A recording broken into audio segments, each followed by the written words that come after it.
Meet the Lot, native token of Lukki Exchange and the most potential tool for investing this year. Trade now on P2B, B2B and Lukki.io. The gentlemen that you see on the screen are just really some of my not only favorite men in Bitcoin, but just my favorite men. If if this was like our gang from the Little Rascals, I would want to be Darla and I would want these guys to be our gang. So I'm going to allow them to introduce themselves, and I'm going to ask that you would, say who you are. And I think we'll probably start with Dr. Craig Wright, who's on the panel behind us here, since he hasn't been introduced yet. And then we'll just go down the line. You have a microphone there, and I'll ask Edmund Moy, and then Joseph von Perling, and Trace Mayer, and then Nick Szabo to just introduce yourselves and say a little bit about how you came into Bitcoin for people that maybe don't know who you are and your relevance to the Bitcoin space. So, Dr. Wright, we're going to start with you. Welcome.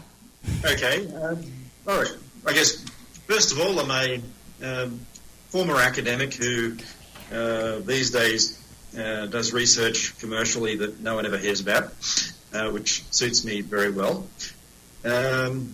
I basically work in designing protocols and doing a whole lot of things that people don't realize is actually possible yet. We'll be actually back to publishing papers again soon. I haven't been for a while. It's been a few years now, but I'll be going back to that next year. But hold on a second. Who are you? What do you? No one here. Tell me who you are. Are you a computer scientist? Are you a miner? I'm a bit of it. You're a bit of I'm what? a bit of everything. I'm a bit of everything. I have a master's in law from over here in Northumbria, in England. I have a master's in statistics, a couple doctorates. I forget actually what I've got these days. That's a lot of certificates. And how did you first learn about Bitcoin?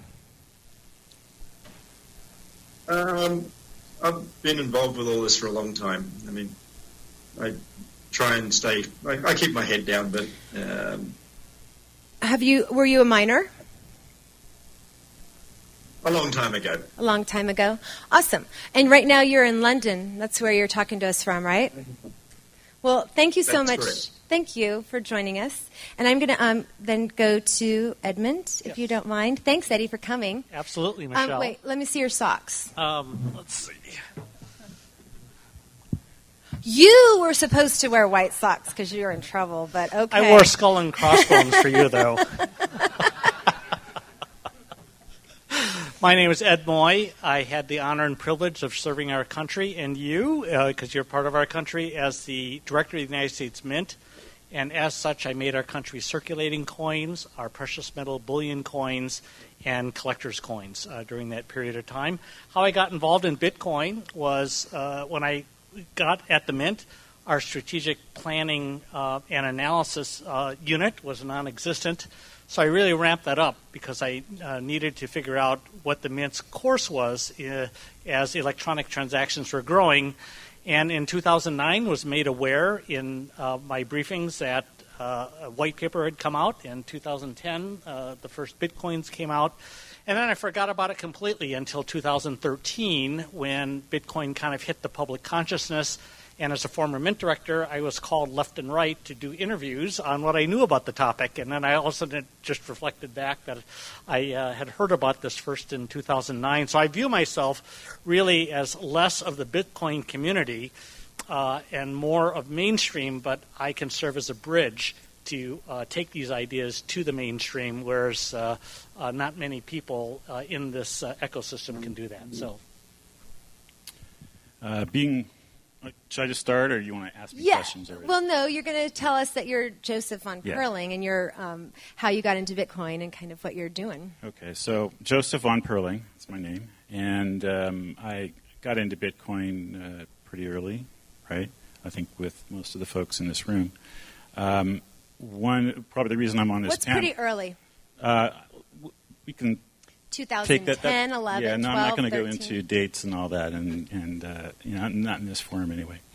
Probably the reason I'm on this panel, though, is my involvement with the Bitcoin Specie Project, which was an outgrowth of the New Liberty Dollar Project, which the Honorable Ed Moy had the notable distinction of causing the failure of this of the Liberty Dollar Project. Woo! Here we go. And sending a wonderful gentleman, an American hero, an American treasure, Bernard von Nothaus, into the poorhouse. Really, the government, due to a letter that came out over the Honorable Ed Moy's signature, caused a prosecution of this fellow and shut down the Liberty Dollar Project pretty much completely, and put this wonderful man in his 70s at risk of about 20-some years in federal penitentiary, and seized quite a number of tons of gold and silver, private minted, voluntarily exchanged coins. He would bristle if I called them coins, because that was a bone of contention in the case, right? But in fact, that's kind of what they are. And as an opportunity to one-upsmanship our wonderful former director of the U.S. Mint, I'm going to be giving out free samples to a few of my friends here. And this is a new Liberty Dollar. This is a project that I started after the Liberty Dollar was shut down, and I basically redesigned the piece so that it had none of the characteristics that were at issue from the government case, and began again. And from that, then also founded the Bitcoin Specie Project, which is a project to essentially create a peer-to-peer, anonymous, intrinsically valuable specie piece that has a QR code on the reverse side, which will give you the real-time value of it in Bitcoin. So if you're doing simple purchases over the counter, you don't have to wait for confirmations. You don't have to deal with any of the technical aspects of Bitcoin, and you can do it off the blockchain so that there's no blockchain pollution, which is now becoming an issue for block size, right? Well, hold on a second. Let's give Trace a chance to introduce himself. And yeah, I guess the rest of us, right? I'm Trace Mayer, early Bitcoin evangelist and investor in core infrastructure like BitPay, Armory, Kraken. I suppose relevant to this particular audience, like I sent Jeff Berwick his first Bitcoins, Lou Rockwell, Tom Woods, Jeffrey Tucker, some of our favorites, right? How I suppose I got into Bitcoin, I was actually working on a graduate level academic paper on money, and interestingly enough, I couldn't find any real academic literature, which was strange. I suppose if you want to learn the truth about money, you have to learn it from yourself. And then I eventually ran into Dr. Edwin Vieira's book, Pieces of Eight, and he's got 4 degrees from Harvard, PhD in chemistry, law degree, practices before the U.S. Supreme Court, and his Pieces of Eight is the definitive treatise on monetary law in the United States. It's 1,700 pages, 5,500 footnotes, just expert, amazing book. And I actually got to talk to Dr. Vieira, and he's really quite a national treasure and a legend. But I guess relevant to what Mr. von Perling was talking about, I brought up the Liberty Dollar case to him, and he said, I actually had talked to Bernard von Nothaus, and I told him not to do this and that, and that's what they actually went after him for. And so, if you're going to want to do something in this space, you can't do very much from jail. So it's probably a good idea to listen to the lawyers and not do things that are intentionally provocative and make the state functionaries look stupid or impotent and powerless. So, otherwise they'll make an example of you like Mr. Albrecht. Okay, my name is Nick Szabo, and I was involved helping come up with the ideas of smart contracts and blockchains and cryptocurrency in the Can you get your mic? Sorry. late 1990s. So, and of course, when Bitcoin came out, 2009, I saw it and got a little interested in it. So, But you created BitGold, which is the precursor to Bitcoin, basically, right? one of the precursors, yes. Mm-hmm. In And you were involved 1998. with Wei Dai and Hal Finney, Tech, yes. a little bit. Yep. So your computer science is basically Yes. what is the platform in a lot of ways to the Bitcoin protocol. Right, yeah, that's the main skill set. Wei Dai and myself and Hal Finney applied computer science. And so, yeah, I have a computer science degree, University of Washington, also a law degree. So I'm not intimidated up here at all with these guys. Okay, well, thank you all for coming, and I appreciate each of you being here. Maybe we can keep the focus on the history of money and the future of money and leave any disputes that we might have with people to talk about it at another time, please. Yeah. So we've had some really interesting conversations, but so how this panel kind of started was I saw a podcast that Trace did it was Reinvent Money at the time, wasn't it? Because they've changed the name of the podcast, and I really happen to like that one. And there were two things that you said and you repeated over and over again. You talked about monetary sovereignty, and you talked and you had this other term that I hadn't heard that I think you've used or coined or whatever is higher Bitcoin. So can you please just tell me a little bit about what you mean by higher Bitcoin? Yeah, so whenever we want a particular job done or we're looking to provide some type of utility to ourselves, you're all sitting in chairs. Like, why did you hire a chair to sit right now instead of a couch? If we look at products as we're hiring them to do a particular job, we need to figure out, well, why are we hiring Bitcoin? Like, what job do we want it to do for us? And I think that the real solution that Bitcoin adds is because of its distributed nature, its censorship resistance, its immutable persistence, all of its ability to be transferred over a communications channel, all of those things give us a tool for monetary sovereignty. It gives us a way that individuals can hold the private keys to their own wealth. And that, I think, is a very empowering technology. It has an ability to change, like, fundamental economics of the system that we're in, and then as a consequence, we as a society have to reorganize how society we interact with each other. And so I think it's important for us to keep in mind, like, why are we hiring Bitcoin? I mean, do we really want it to make microtransactions and, like, free faucet-like transactions? Or do we really want to fundamentally change the world by having the private keys of wealth held by individuals and being able to transfer large amounts of money without having to go through central third parties? And so, we have all these different network effects that are taking place. If we keep our eye on the prize, like, what's the first reason we hire Bitcoin? And then, that takes priority over the second or the third or the fourth or the 10th reason for why we're hiring Bitcoin. Because Bitcoin can do so many things for so many different people, but, like, how do we prioritize what we should be focused on? So, probably the biggest characteristic that distinguishes Bitcoin is its decentralized security, its integrity, its censorship resistance. And that makes it independent of financial institutions, which is the rest of the financial payments world is not. And it makes it globally seamless, so crossing cross borders seamlessly.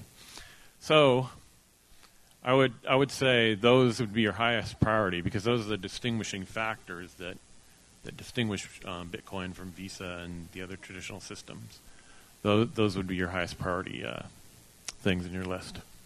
And Dr. Craig, the other day can you hear us, by the way, all of us okay? I can hear you fine. Okay, great, thanks. Okay. The other day I saw you tweet something, and I think it was Bitcoin is a commodity. Did you say that? I said money is a commodity. Okay, thank you. I wasn't Actually, exactly sure if I remember that correctly. So can you elaborate on what you mean by that and how that relates to Bitcoin for you? People argue about whether Bitcoin is a commodity or not. Now, it's quite simple, it is, but so is money. Throughout history, whether we're talking about gold or fiat itself, the value of exchange there is something that can have other uses.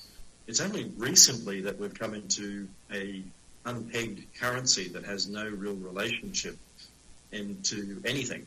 I mean, up until the 30s, we had a gold exchange standard, which most people don't even realize wasn't a gold standard. It involved less than 5% of the actual gold that was on the books in America was actually held. So there's always been a commoditization of money. And in fact, it is the ultimate commodity. It's the exchange protocol that we use for about everything else. So Bitcoin is a commodity for the simple fact that money is a commodity. Okay, and so I think I tweeted something back to, I mean, no one knows me to be provocative or snarky, so, but as you said, there's been a discussion over whether or not it's a commodity or a currency, and that's primarily been for the purpose of taxation and such. And I think I said something to the effect of, oh, so it can therefore be taxed as a currency and a commodity, and you said neither. So how is it that you feel about, obviously it's a peer-to-peer currency and protocol that you don't want government involvement in? I'm not in any. I mean, that's looking at it too small. Obviously, unfortunately, not many people seem to have knowledge of assembly code or forth or anything like that anymore.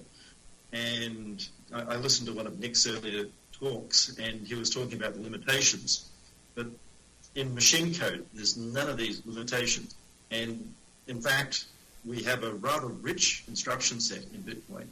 It's just not well defined yet. And then the next part is we have the Ethereum going out there saying we need to build a new stack because we can't loop. But no one seems to realize that Forth actually does loop. You have to use a separate control stack. It's not like a lot of code forms where you actually have a single stack. Forth and Forth-like languages use a dual stack architecture. So everything that we're talking about in derived contracts can actually be done directly in Bitcoin and the Bitcoin protocol. It's just going to take time for people to understand it.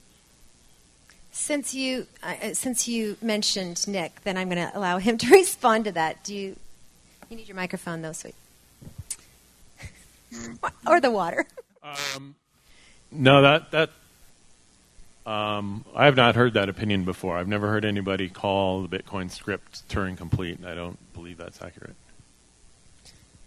He just said you're wrong. The difference is the script itself isn't. What you can do is you have in Forth a control loop. So the looping function is separate to the actual loop, the script itself. Yeah, I mean that's an esoteric thing. If it's not Turing complete, then it's not a general purpose language like Ethereum, regardless of but that would that assume partial that the only way of actually type of writing code would be to do it directly in a script that runs on the machine. Okay, so do you have another option? Well, this would be a good topic for you to write a paper on because that's certainly an unconventional view you have. So. And Joseph, did you want to comment to that as well, since you're a computer scientist? Since you're talking about Twitter and additional opcodes, this is something that Garzik commented on, I believe, Jeff Garzik? Yeah, a day or two ago, saying that a new opcode could be possibly done that would allow Turing complete to be done within Bitcoin. I'm sorry, would you please a little bit louder and realize that I don't understand jargon at all, and okay. So, talk like we're talking so to me a here. new Make script it simple. function that doesn't exist yet, a new opcode, could be implemented that would allow calls to a Turing complete language, Ethereum or not. Did you hear that, Dr. Craig? No, I didn't, sorry. Okay, so Garzik on Twitter within the last couple of days mentioned another Turing-complete language that could be implemented as a new opcode to make calls to and implement Turing-complete functions within the Bitcoin script. So it doesn't exist today. Mm-hmm. It is a possible future. Who knows if it will occur? But both of these gentlemen are correct. Wow. Okay. Now, so here we've immediately gone to talking about computer science and code and what have you, and and it's money. And so, to start with you, Eddie. Yeah. So you are the eldest, the most mature of us up here, and have which means old, but not necessarily smarter. So what do you think about this? Because when I first met you, we both had I had a silver piece in my pocket, and which was actually given to me by the gentleman who owns Robertson Roberts, and it's right here actually. And you pulled out your gold 1 ounce coin and upped me quite considerably. So what do you think, what is it, because we're talking so much toward like millennials and future generations and things. So your family came over from China, as I recall, and basically tied gold coins into your clothes, or their clothes, so that they could, and they had to carry their wealth with them.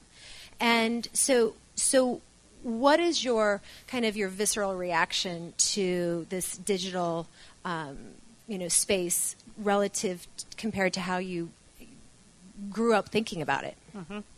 Yeah. So in short, as Michelle mentioned, my family, Chinese, my dad came over after the Communist Revolution, then went back to Hong Kong to find a wife, and then they both came over here. My parents saw World War II, the rise and fall of the old imperial government, the rise and fall of the warlords, the rise and fall of the nationalists, and the rise of the communists before they hightailed it out. And during that time, you saw 3 failures of the banking system, 2 collapses of the currency. And so if you grow up in a mentality like that, you realize that government-made currency and systems can fail you. And as a result, you need backups. And for my parents, gold was a backup. And so in India and in China, where these things have happened a lot, there's a cultural preference toward diversifying your wealth into tangible assets, and gold just happens to be very portable. And so with that, when the Japanese, so when my mom got married, she got a 24-karat gold bracelet and 24-karat gold necklace, which is unusual because they're usually 14 or 18. And around them were $2.50 and $5 gold pieces. And what her father-in-law was telling her wasn't, "I love you as my daughter-in-law," but he was saying, keeping the family line going is so important. I want to make sure that if an all-out war happens and you have to run away from your home, you have enough money around your neck and your wrist that you can sustain our family through the worst crisis and find your way to safety. And so we grew up with that mentality, and that's one of the reasons why I gravitate toward Bitcoin today is while gold has been portable for 2,700 years or arguably 5,100 years, because of today's economy and the modern prices of things, carrying enough wealth around your neck is very difficult using gold. And so I look at Bitcoin as being a substitution for that, which holds a lot of the same characteristics that people had valued in gold over history. It's not a one-to-one comparison, but there are a lot of similarities, and it's the best modern thing that comes close to holding its value that way. So this is something that we were talking about last night at dinner. It frustrates me that when we talk about the value of Bitcoin, that we talk about it in terms of against USD. And I understand that's reserve currency and what have you, but I would be interested actually in valuing it against gold. To me, that'd be like comparing apples to apples as opposed to apples to a millstone that is going to drown us, you know? So how would you, what would you think of that? Yeah, you know, so I think there are some advantages of tying a cryptocurrency in some way to a tangible asset like gold, but I also think that there's some challenges with that too. Overall, you know, the other reason why I like cryptocurrencies and where my mind has gone on all this is that when you take a look at our earliest notions of money, money was in private hands. You found electrum, which was basically a mixture of gold and silver in the ground. Sizes were important, and if you just pounded it into a mold and you used that in trade. So money was it was in private hands. It was the ultimate democratization of money. But that limited economic growth because you had this issue of standards, weights, measures, so that electrum, when you find it in the ground, it could be 90% gold and 10% silver, 92%, 94%. You wouldn't know. You might get the weight right, but if you didn't get the purity right, you had a problem. And then as commerce got bigger and bigger and transactions got bigger and bigger, you needed more coins, and you couldn't rely on the technology would not allow the private sector to keep up with demand. And so government stepped in, and the big step was in Lydia, where they figured out how to purify gold. And once they purified gold, you already had weights and measures down, and all of a sudden things started clicking. Well, I see Bitcoin as the improvement in technology that allows money to be privatized again, back where it should be, because it's my belief that one of the main uses of money is economic transactions. Why is government involved in economic transactions? Except Hallelujah. the ability to tax, except the ability to tax that transaction and get their income out of it. And so if money is primarily used in economic transactions between two people, then it makes a lot of sense to me that if current technology allows, then money should be privatized because it's used between two people. Okay, and who was the speaker yesterday? Oh, Chris Odom. Chris, are you somewhere around here? Oh. Anyway, so I think he's somewhere. I can't see him. But anyway, so he said something yesterday that I really appreciated. I get so feisty and so fired up because of all the oppression that's going on with the government in terms of Bitcoin and in terms of our money. And to me, having ownership of your property is directly key to being human and exercising your humanity. So he was so great to remind us that the cat's out of the bag. All right. So it's whether or not the state and government can actually keep up. So what do you think, Trace, in terms of, because you actually have businesses that are viable within this space, and so you know more about that. Yeah, so I mean, one of the reasons I seed funded Armory was I wanted people to have the ability and the power to hold the private keys of their own wealth. I think that's a very important thing to do ideologically. I think also, you know, we look back over history's long journey from the swamps to the stars, and there are a couple key figures in history. You know, there's Isaac Newton, developed the gold standard. There was Christopher Columbus, you know, just driven by something to eventually he unlocked the key to this new land by discovering the trade winds. You know, it made it economically possible to build out this new country.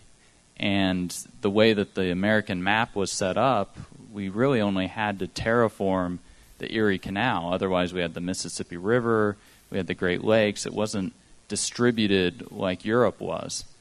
And all of that wealth that got created from building out this new land, it flowed through Manhattan and then to the rest of the world. And so when we look at what Satoshi's done,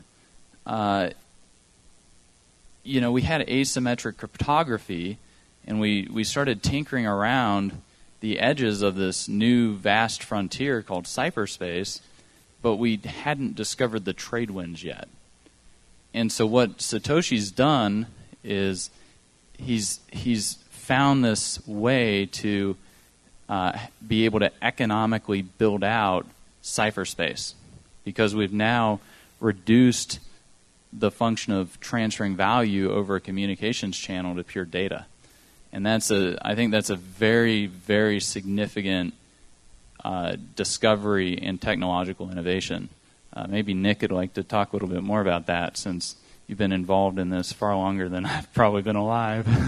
So, yeah, if Nick could comment, and then as soon as Nick's finished, if we could just go right to you, Dr. Craig, and comment on the same thing, that'd be great, okay? So, yeah, I think that comment is correct. The decentralization, the decentralized security of Bitcoin allows it to replace an army of lawyers and accountants and investigators that would be involved in a PayPal and a Visa and the more traditional payment systems. And as for gold, of course, was the big inspiration for BitGold. If you look at the history of gold, it's been very useful, for example, smuggling money out of the country past capital controls. However, it's also been quite insecure at times. The Spanish looted the Aztecs, and the English looted the Spanish. So gold, and of course FDR confiscated gold, and in modern times that smuggling can be harder because of X-ray machines and other metal detector machines. So that was a big challenge, is to use computer science to improve on that, to have the economic and security characteristics of gold insofar as independence from financial institutions goes, but also have it be transmittable digitally and be more secure than gold. And Dr. Craig, did you want to say something about that? I think everyone continues to think too small. I mean, the homomorphic properties of ECC basically mean that we can exchange a cryptographic key, a symmetric key, and encrypt documents, load those, store them as a function that we can relate to on the blockchain itself. But more than that, we can actually link it into things like IPsec, and we can build firewall policies that are transmitted because of purchasing a token. And by tokenizing all these things, by tokenizing access, we can then take our access via the blockchain, shared keys, and because the nature of ECC, we can actually have your public key by my secret key equals the value under point multiplication, point addition of the opposite. So my public key by your secret key, we can take a hash of that, use a deterministic function, and then we can actually find a shared hash that we can both recalculate. So if we're talking about things like access to websites, digital rights management, we have all that capability actually there. So the majority, I mean, we're still thinking it's just money. There's so much more. So can you tell me, because you've now moved your operation, your family, and your business and everything from Australia to London, and I saw that you were doing some things in Iceland and things. So why did you do that? And I assume that it's for the purpose of the advantages to Bitcoin. Sorry, we just kind of lost some color there. Okay. Iceland's because of power. It's much cheaper in Iceland to run computers. And the main one that we've got at the moment is called Tulip. And Tulip's number 15 in the top 500 supercomputers globally. So your computer is named Tulip? Is that what you said? Tulip. Okay. Yeah, we call it Tulip. Because most people don't actually realize that the tulip bubble wasn't really a bubble. It was actually a reallocation of contracts. It was made from a contract to a swaption. And by changing the contract to a swaption, effectively, and allowing government officials to get out of their contract, they collapsed the price. Now, tulips actually did have a use back then. Tulips kill grass, and one of the things that they were done they would be planted around castles to basically keep the grass down and trees down and everything like that because they're toxic. And when you had a castle back then, you wanted a large area to see things. So there was actually quite a value in tulips because they sold billions of them around Europe. They're one of the biggest trade areas. It wasn't just a special tulip. It was actually, the volumes were huge. It was bigger than coffee now. And what are you doing with this computer? You said it's in the top 15 largest supercomputers in the world, you said? It's number 15 at the moment, yes. Number 15. And what is being done with that? We've been modeling Bitcoin scalability and everything like that for a number of years now. Wow, that's cool. And I'll be releasing papers next year. And did you want to comment? I know, Eddie, that you, with your history of money, I haven't heard anyone say before that tulip wasn't actually, the tulip mania wasn't actually a bubble. Did you want to comment? So I'm a recovering government bureaucrat, so I'll refrain from commenting on things that I know nothing about. Oh, wow. Good for you. I'm so impressed. I'm so proud of you. So now, can you tell me what you're doing, Nick, with we talked a little bit about how you got into the space and what you think about it, but or what you're doing right now to push forward with Bitcoin or cryptocurrency now. Right. So, working on putting conventional assets on the blockchain. Now, right now, this is done with colored coins, which trust minimizes the transfer of ownership. However, that does not do anything for the cash flows. You're still fully trusting in a kind of Mt. Gox style in your typical Bitcoin setup. And so what we're working on, Donald McIntyre and I, is trust minimizing the cash flows off the blockchain. Okay. So I know that I don't know if there are any people who'd like to ask questions, but I want to be respectful of the time and everything so that I can budget the rest. Does anyone have any questions that they'd like to ask? Or you do. Okay, this is Stephen Michaels, and I'd like to address this question starting with Dr. Wright, and then maybe just go down the panel. So I'd like to hear each panelist's response. And it's a twofold question. The first question is a quick commentary on the short history of Bitcoin thus far as how it's been able to overcome its challenges. And I recognize it still has challenges.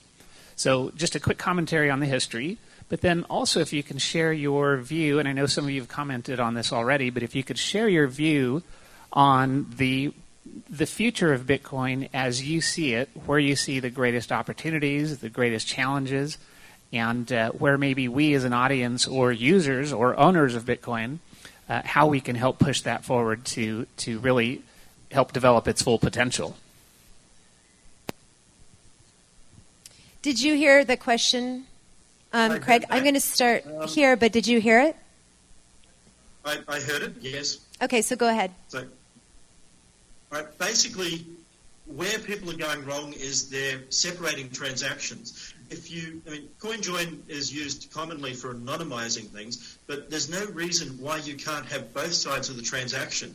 So in an exchange, where we're doing a redeemable collapsible contract built into the actual transaction, what we should be doing is having multiple layers. It should be, I'm transferring something to you, but you're transferring to me in a single transaction. And the technology, it's nothing new. This is actually part of the original 0.1.0 protocol without any changes. So we have to start thinking differently about how we're doing it. What we need to do is have an integrated approach. We need to start using the technology the way it's really meant to and stop thinking about how we used to do it. You don't hand me something, I hand you something. We both do it simultaneously. That's the beauty of this. And Nick? Yeah, there's definitely a lot of potential smart contract applications in Bitcoin and Ethereum, and in putting Ethereum as a sidechain, Sergio Lerner's project, Rootstock, and potentially also new opcodes in Bitcoin as well. So, yes, I agree that smart contracts are huge. What do you think the challenges that we're facing right now are in Bitcoin? So, the last mile challenge for cross-border payments, it's very easy to get across borders, but getting the last mile back to the local currency tends to add most of your costs of the original transaction back. So that is a challenge. And but the biggest opportunity I think will continue to be cross-border applications, payments themselves, smart contracts, and other financial assets on the blockchain. I'd say that our biggest challenge is probably that we're working on too many science projects and not focused enough on the business. At the end of the day, freedom, privacy, all of these things, I think that they're going to become increasingly luxury goods that you have to be able to afford, and you won't just be able to free ride off of other people and what they're provided in those senses, whether it's the founding fathers with the Constitution or other stuff. So having that monetary sovereignty and that financial independence will give you the ability and the power to then purchase or acquire the privacy or the freedom or the other aspects that you might want in your life. And if you're not able to afford it, then you're just not going to be able to enjoy a life that has something like that. And so I think it's very important that we have the financial acumen and apply it to actually be able to acquire these things. Just kind of is what it is. It is what it is, indeed. That sounds so ominous. Okay. Thanks. To speak up, right? So the question was about what's the next steps, what's the future, how do we unlock what Bitcoin can do? There are many next steps, and we've touched on a few of them just now, but the far distant future, I think, here in Bitcoin land is that it unlocks the elements that were set forth by the cypherpunks in the manifesto. It begins the process of outsourcing all of the things that we once looked to government and still look to government to provide, and provide them in code and mathematics so that we can ultimately reduce the cost and the impact of government on the lives of everybody and increase thereby the liberty of every human on the planet.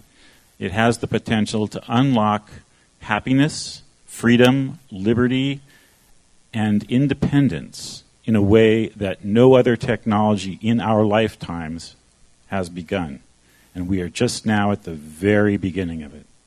So everyone here, you are the pioneers. You're the people in the building the log cabins and crossing the wastelands and sailing on the trade winds and creating new businesses and taking us step by step into the future that we're trying to create. And we thank you for that. Awesome.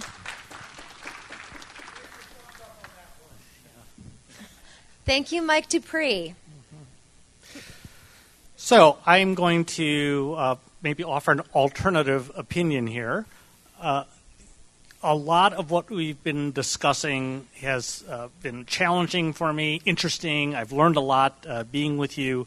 But when you talk about the challenges of Bitcoin, ultimately being a free market person, Bitcoin will rise when the utility of Bitcoin exceeds that of its alternatives. Bottom line. As what Trace was talking about, why would you hire Bitcoin? And the biggest challenge I see with Bitcoin right now is in developed countries where all of us come from, there are a lot of alternatives to the services that Bitcoin can help expedite and make better. And the greatest need for Bitcoin and where it's being adopted at a much faster rate is in other countries where they have major problems where they don't have alternatives. So in Venezuela, when your currency is crashing, people are escaping to Bitcoin. In Greece, when their debt problem is killing their country and they implement capital controls, Bitcoin is thriving. When you look at African countries or countries that are too small to have their own physical currency, so there's about 90 mints in the world, 90 sovereign mints. There's 175 countries or 187 countries out there. Well, why don't these countries have their own mints? Mints are based on economies of scale, and so you have to have a lot of scale in order to make that mint work. And so when you don't, you subcontract out to a larger mint to make it for you, and that's a very expensive process. Or if you're in a very difficult climate, like a sub-Saharan nation, where it is hot and humid, that currency, its velocity might only last a month versus 14 months for the U.S. dollar. And so we might be focused on a very high esoteric level, and that's because we have the luxury of doing it, being in a developed country. But where the challenge is going to be is, I believe, how do you bring this to countries that really need it in a way that they can understand it and incorporate it and hire it to solve their problems. And we're not doing that jawboning in this room. So if no one else has any other questions, I know that Stephen does here. So, do you mind? Let's go ahead. Hi, would you go ahead and come on up here? And, yeah. Can you say who you are and why you're here? No, not into the microphone. Why you're here, and also what your question is. My name is Julian Tosh. I kind of push Bitcoins here in Las Vegas. I had a question for Dr. Wright. I feel like I'm taking crazy pills. You said you have a 15th largest supercomputer modeling Bitcoin. I would like to hear more about that. If I heard that incorrectly, then let me know too. No, it's called Tulip. If you have a look in the top 500 site, we're site number 5547. It's my second computer. Well, the first one was called Coin, and we're now building our new one, which will be in Iceland, which will even be bigger. If we do it right, we'll hopefully edge over the NSA this time. We were 3% lower in power than the NSA. 3% what? Yes, 3% lower in power than the NSA. Wow. Not bad for I think we're the only private supercomputer in the top 100. Congratulations. Right on. So Stephen's going to ask another question. First of all, congratulations on having that distinction to be able to say that. You've been tweeting recently about property, the nature of property rights, and so I'd like to maybe ask you to elaborate a little bit on that, maybe how Bitcoin plays a role in that. Dr. Wright, and then we'll go through the panel again, and I'd like to hear each one of them comment on that. Did you hear the question? I did. One of the most fundamental rights as being human is the ability to own and trade property. The thing is, every other thing that we do, other than trade, is done by animals or plants or combinations of the above. There are tool-building animals. There are all sorts of things. What we do that is really unique is we trade. And to do that fairly means property. We need to be able to control our own freedoms. And the only way to do that is to basically have the right to property, to ownership, to transfer, to decide what we want to do. And that also means not telling people what we have. If we don't want to go out there and say, I'm a billionaire, or I'm running XYZ, or this is my life, I shouldn't have to tell people that. I should have the right to live frugally if I want to and invest in business without telling people that I'm a billionaire or that I'm a whatever, like some people have to these days, like governments try and make us. We should be able to choose how we live. And that's the fundamental right of property. And that means being able to dispose of property as we want, to be able to share it, to take it. And that's what it's all about. Once we get things where we have redeemable contracts, and we link them to the blockchain, where we can link money and goods, digital rights, ownership into something that can't be changed, a fundamental, open, honest, truthful asset, the blockchain. That's when we're going to see real freedom in the world. Thank you for that. And then go ahead, Nick, if you don't mind. Yeah, I agree with that. Secure property titles 1998 was the first version of that, and colored coins today allowing transfer of ownership. And that can apply, as the name implies, to all kinds of assets and property, not just Bitcoin itself. And the other interesting thing that I looked at quite a bit is integrating digitally controlled property into the blockchain, so that digitally controlled property knows who owns it. It can look on the blockchain and see who owns it, and it is securely programmed to guide its function accordingly. Yeah, I think the whole issue of property is a very interesting one. It raises lots of different questions. You know, Dr. David Bohm, who was at Princeton with Einstein, and Dr. Pribram, who's a neurophysiologist, had a theory about a holographic theory of the universe. And so I don't think we really understand how the universe even functions right now. And with blockchain technology specifically, it's very interesting that we're laying down new thought patterns that are cryptographically provable. Like, did Abraham Lincoln exist? You know, when we're thinking about our past, like, how can you prove it?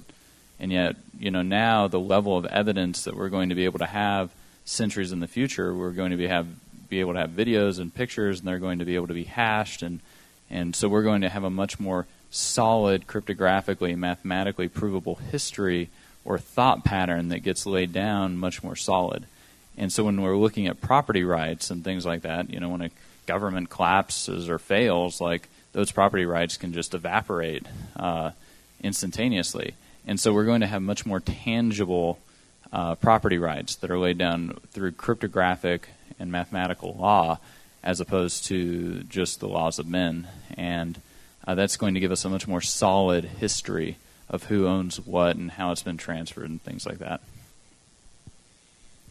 Yeah, absolutely. I mean, the whole question of who owns what, it's stored in ledgers, and Bitcoin is the best ledger that's come across yet. And it's not just the what, right? Not just what color coins can do as far as identifying different types of things. It's also the who. You can, I mean, this great project Open Bazaar is just launching imminently, and you know, it incorporates an idea of fidelity bonds where you can create an identity by sending Bitcoin to an unspendable address, and that then creates an identity of trustability that you don't want to lose, because those Bitcoins are gone, and if you break the trust that's associated with them, they're gone, and that trust is no longer trustworthy. So the whole notion of who owns what is potentially changing.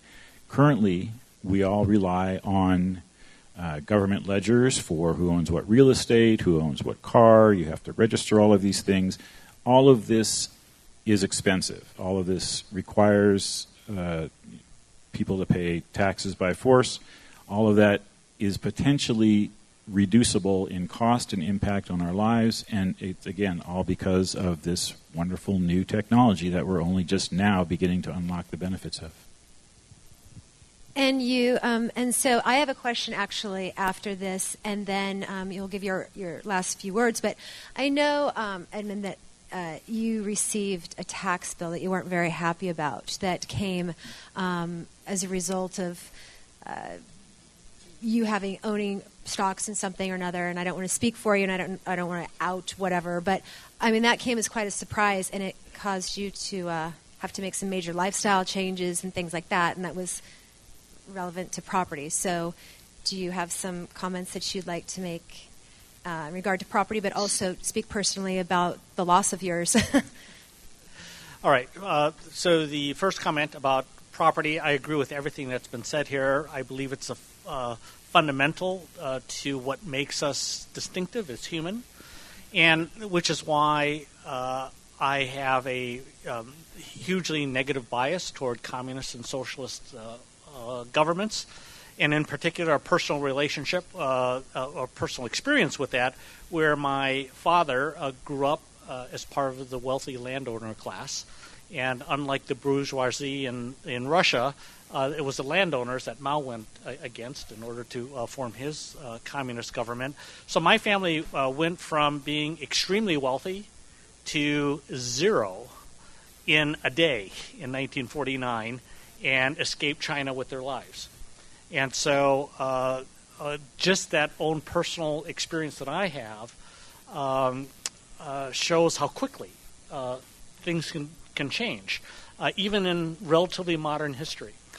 And so I believe things like Bitcoin, which allow for greater ease of keeping that personal property yours and away from government confiscation, could be one of the single greatest tools to reforming these centralized governments all over the world. And so it's one thing to preach democracy, and we saw that in the 80s with Reagan and Thatcher and Pope John Paul II, and how greater democracy and greater economic growth happened during that period of time. And I believe that the technology of Bitcoin is going to be integral to the next movement of freedom, because it has to work hand in hand, private property as well as liberty together. Sorry, question? Could you actually come up and use the microphone so that the video can pick it up?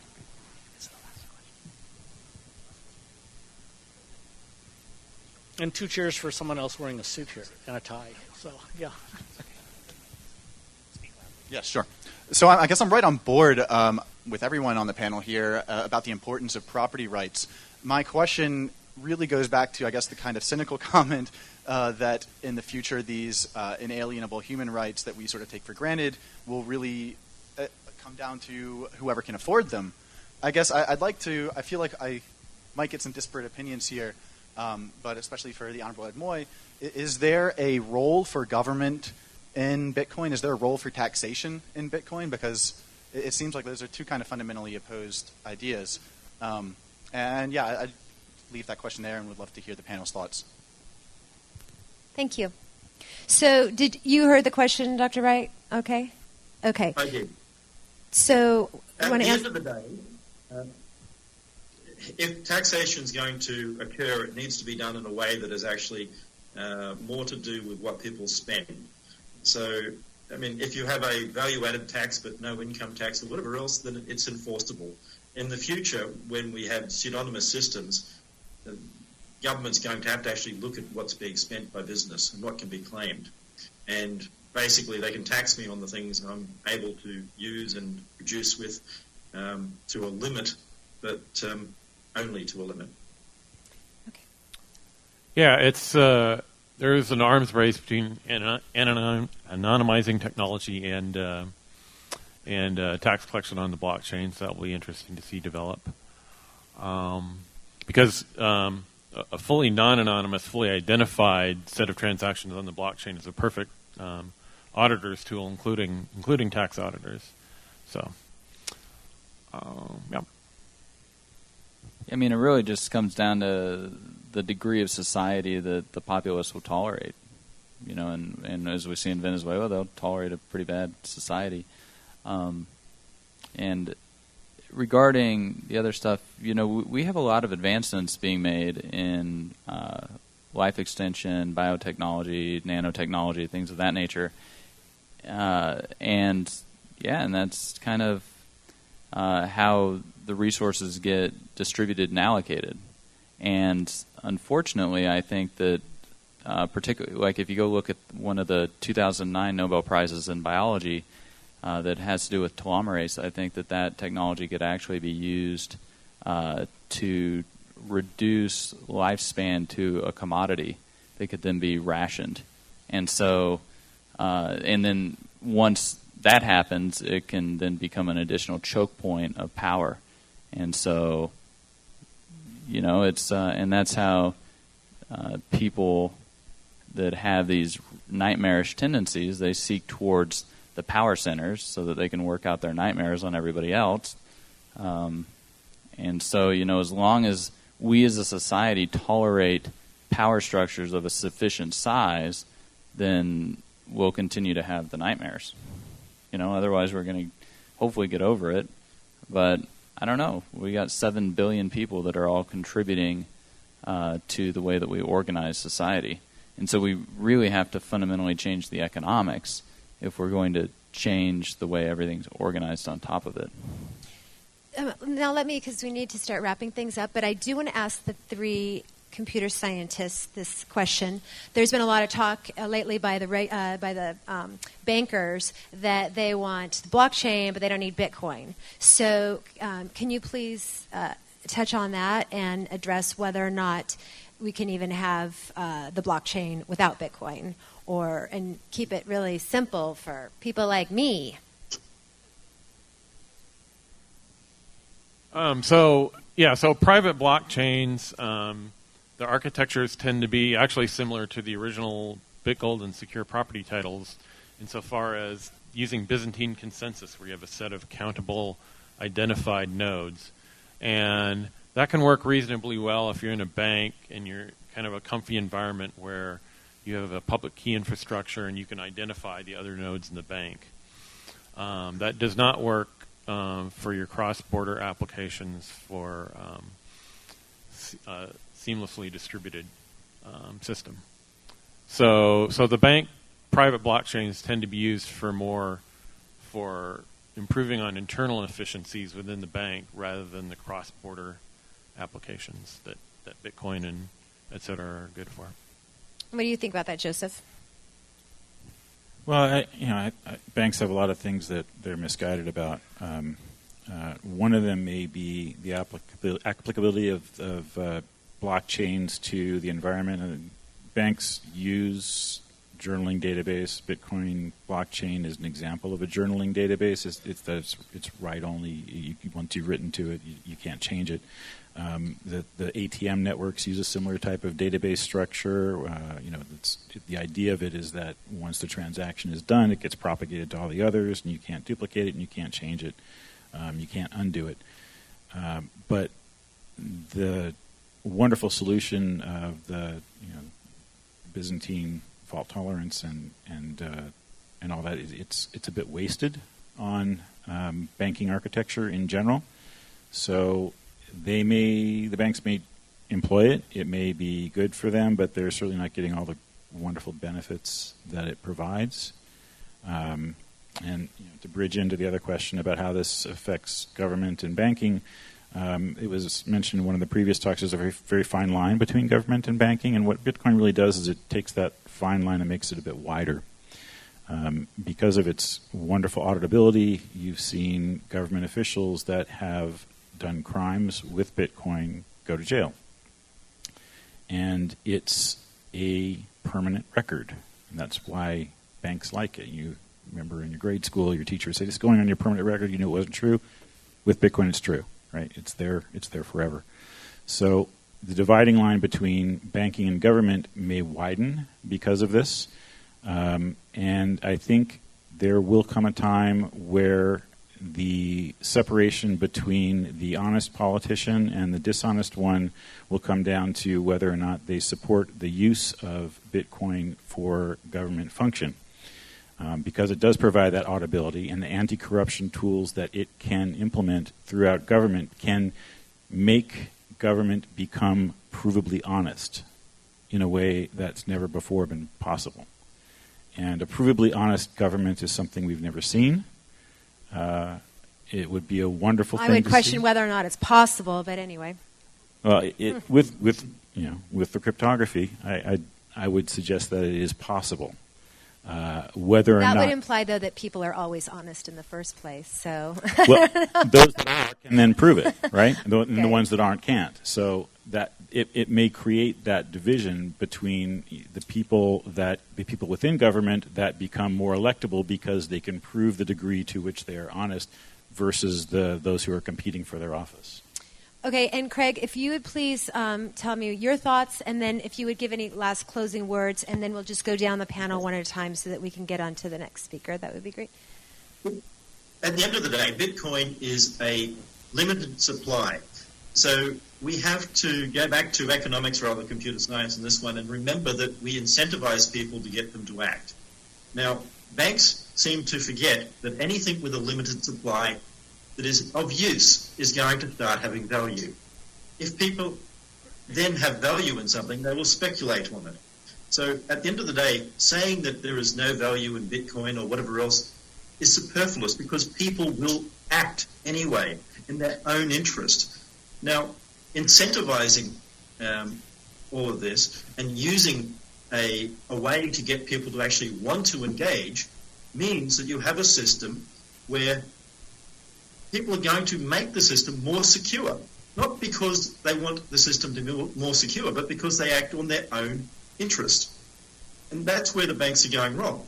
At the end of the day, there isn't a bank out there in the world that has enough computing power to stop me personally now if they were to run a Ripple network or their own private blockchain. I mean, I've got a 3-point whatever petaflop computer sitting there grinding away, and if a individual, well, not a small group, can basically set up something, then others can, governments can, and if the government really wanted to compete with me and chuck more money into supercomputing research, they would build something way bigger that could attack any system. And if we think about competing currencies and banks, then in time, if we're going to rely on private blockchains, we're going to find that we have a system that is less secure, not more. And thank you. And then can you please just give any last words that you'd like to, any wisdom you'd like to impart or anything? I think what we're limiting ourselves in thinking about Bitcoin as just money or as just transactional exchanges. It is so much more. If we think about the crypto, we think about the technology, we can integrate that. Instead of PKI, we can have a browser-based certificate that doesn't require certificate revocation lists for the simple fact that every transaction, every time we log on, is new. It can be tokenized. It can be paid for. We can have a system where every time you download a file, every time you access something, it's encrypted and it's owned by you, where you can share it, where you can actually have a record. We have to start thinking not just money, but a full digital rights network, a full transaction network for files that link to redeemable contracts. Then we'll start actually understanding what this is really about. Thank you. Go ahead. Okay. Any last words, Eddie? Yes. So just a few last words. Point number one is I wanted to address your issue, and as far as the government role in the development of Bitcoin. So I would separate it, and I won't address what I wish for. I'll address the reality, and the reality is government is not monolithic. It's very inefficient, but there's one thing that it does better than anybody else in private or public sector, and that is collect money. That is the one single thing they're really good at and very jealous about. What about the roads? Just jokes. And so under that scenario, Bitcoin development in the United States is, with government approval, is somehow going to incorporate how do we get money out of that transaction. And so I just think that's the reality that we operate under. And then the last comment I wanted to make is a clarification of what I was saying before, and that is I really do think that we in the West have an important contribution to Bitcoin because this is where all the intellectual capital is and the innovation going on. So that's an extremely important role. But the application of Bitcoin, I think, is really going to grow in the developing world. And so I think until we can bridge that disconnect, Bitcoin's adoption and development is going to be stunted. Thank you. Thank you. And I also want to thank the crowd of people assembled here, and all the people who may see this at some point in video, for your attention and your efforts, and would like to challenge each of you personally to look at your life and visualize what is possible that you can do to make some of the things that we're talking about here today come to pass. You can do more than you think you can if you only try. Yeah, I really like Steve Jobs, and he said one of the things he realized was, if I put my finger in here, I'm going to affect the universe over there. And he's like, I can actually make a difference. And boy, did he make a difference, right? And Dr. Vieira, he said, the fight over gold and silver are not merely commodities, but they're essential checks and balances in the political machinery. Thus, the fight over gold and silver isn't about money or just making money, but it's about whether individuals will control their own lives or whether their lives will be controlled by the elites. And, that's really what I think we need to keep the eye on the prize, because we need monetary sovereignty. And now, more than ever, there's actually a market demand for monetary sovereignty. Freedom is becoming increasingly profitable. So if you can find a way to sell freedom as opposed to selling tyranny, I think that the economics of asymmetric cryptography and the economics of the information age and the force multiplying effect of the tools that we can use, it's getting increasingly profitable to sell freedom. And also the impact that a single individual can have is tremendous. During the industrial age, the machines that we built, they multiplied the power of our muscles. But in the information age, the tools that we build, they multiply the power of our minds. Imagine if Isaac Newton or Copernicus, 190 IQs, had the ability to multiply the power of their minds and affect everybody in the world with the tools they build. Or Johann von Goethe, 215 IQ, 3 times the working vocabulary of Shakespeare. Think of the impact that they could have on shaping the destiny of everything. And so just like Alan Turing said in The Imitation Game, we get to make the choices because we're the only ones who can do what we do. Wow, so I definitely agree with those inspiring statements. An interesting thing to look at selling, marketing Bitcoin is that because of the network externality effects and because money goes in cycles, it really pays to market to groups, to sell to groups rather than individuals. So to go back to PayPal's history, PayPal started as a private centralized currency that didn't go anywhere.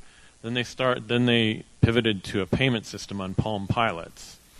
But since so few people had Palm Pilots, that the chance of like a group getting together for dinner, being able to all pay on their Palm Pilots was really small. So they didn't have the network externality. So what they did is they discovered a community on eBay, group of small businessmen who couldn't get credit card merchant accounts, but they wanted to sell stuff on eBay. So that was discovering a community, discovering a group that you could market to that was a secret to PayPal's success. And I believe also a secret to Bitcoin's success.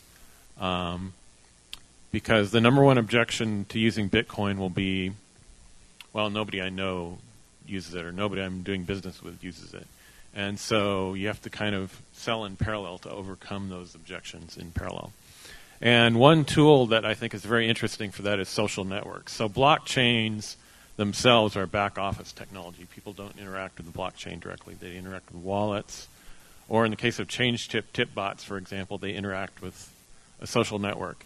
And so because social network represents that group, I think it's a very powerful way to sell Bitcoin going forward. Well, that is going to actually wrap up our panel, but I am just so incredibly grateful to you, Dr. Craig, and to you four gentlemen for rallying for me and everything. And it was just great that they asked when I called, and I loved what Craig tweeted earlier. He said He said, the things I get myself talked into, I said, Nick said the same thing. He said, I do that to you all. So thank you so much for being willing to come, and for Stephen, this opportunity and everything. And I'm really proud to be up here with you guys, and thank you so much. Really, it's great. Thank you.